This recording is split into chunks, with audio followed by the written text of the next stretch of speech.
Bonjour, nous sommes en Ile-de-France pour un nouvel essai, donc voici 5 choses à savoir pour briller en société à propos de cette nouvelle BMW R90 Urban GS. Premier point, de quoi s'agit-il? Eh bien on se souvient que fin 2013, parce que BMW c'est une très vieille marque de moto, donc à l'occasion des 90 ans de BMW, il a été présenté la R90, un concept un peu rétro. On ne savait pas trop ce que ça allait devenir. Il se trouve que le succès a été immédiat et que 5 ans après, eh bien, on a une gamme complète de R90. On a la version normale, la pure, le Scrambler, le Racer et cette Urban GS. Deuxième point, comment est-ce qu'on la reconnaît? C'est très simple, si vous êtes un vieux motard ou quelqu'un de jeune avec une vraie culture de la moto, vous vous souvenez qu'en 1980, BMW a lancé le premier gros trail, c'était la R80 GS. Et bien cette machine, on reprend absolument tous les codes.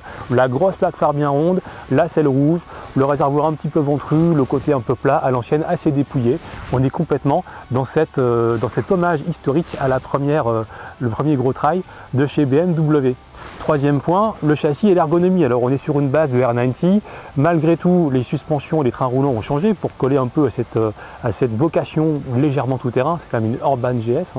Donc suspension avant, fourche Showa, la selle est à 850 mm, donc ça prive un peu les courses sur pattes de l'accès de cette moto. Néanmoins c'est pas un vrai trail, il ne faut pas non plus croire ça, parce que l'ergonomie, et là on est un peu tributaire du châssis de la R90, les pieds sont un peu repliés, le guidon est quand même assez en avant, assez bas, ce qui fait que quand on est debout sur la repose-pied, eh bien, on a un peu le dos cassé, c'est pas un vrai trail, et c'est pareil, les débattements de suspension sont conséquents, mais ça reste un petit peu ferme pour un usage plus routier, donc on est plus dans l'évocation, je dirais, que dans le vrai trail. Et puis dernier point sur le châssis, on n'a pas, comme sur la R90 standard, je veux dire la grosse fourche inversée et les gros freins radiaux, on a quand même du Brembo 320 mm 4 pistons, et ça c'est pas mal. Pourquoi? Parce que, et c'est le quatrième point, le moteur. Alors là c'est pareil, on peut être sensible au look de cette moto, si on est une culture de trail ou de Paris-Dakar, mais on est aussi sensible au charme de ce moteur. Alors c'est un vieux moteur au standard BMW, le bon vieux flat 1170 double arbre. Malgré tout il sort 110 chevaux, il y a beaucoup de couple, et puis ce qu'on adore c'est sa disponibilité. C'est vraiment couplé dès les plus bas régimes, ça prend les tours, ça pousse, ça fait quand même une puissance donc respectable, on l'a dit, de 110 chevaux. Et puis il y a une sonorité bien grasse, bien profonde, métallique à la décélération, et ça fait partie du vrai plaisir que l'on a à conduire cette moto. Cinquième point, c'est comment la vie avec une Urban GS.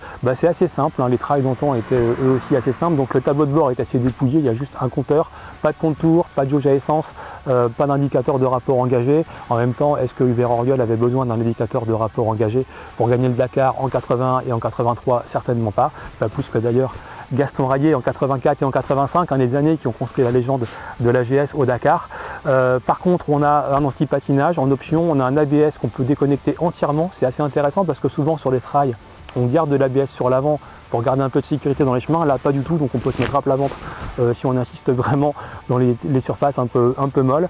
On a quand même des poignées chauffantes. Et puis dernier point, ça c'est important, pour le look, il y a des gros pneus Continental TKC 80. Alors c'est à vous de choisir, si vous voulez faire du l'enduro, du tout-chemin, faut les prendre, même si peut-être que pour cet usage, une 450 d'enduro sera mieux.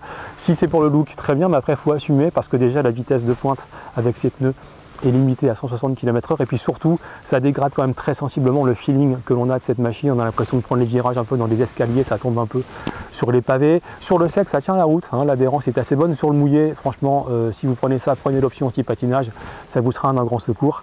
Donc voici un peu comment résumer cette moto. Voici venu maintenant le moment de la question qui tue, et je lève le doigt interrogateur. Est-ce que cette Urban GS est-elle plus urban ou plus GS? Eh bien pour le savoir, je vous incite à lire l'essai complet sur lerepairedesmotards.com.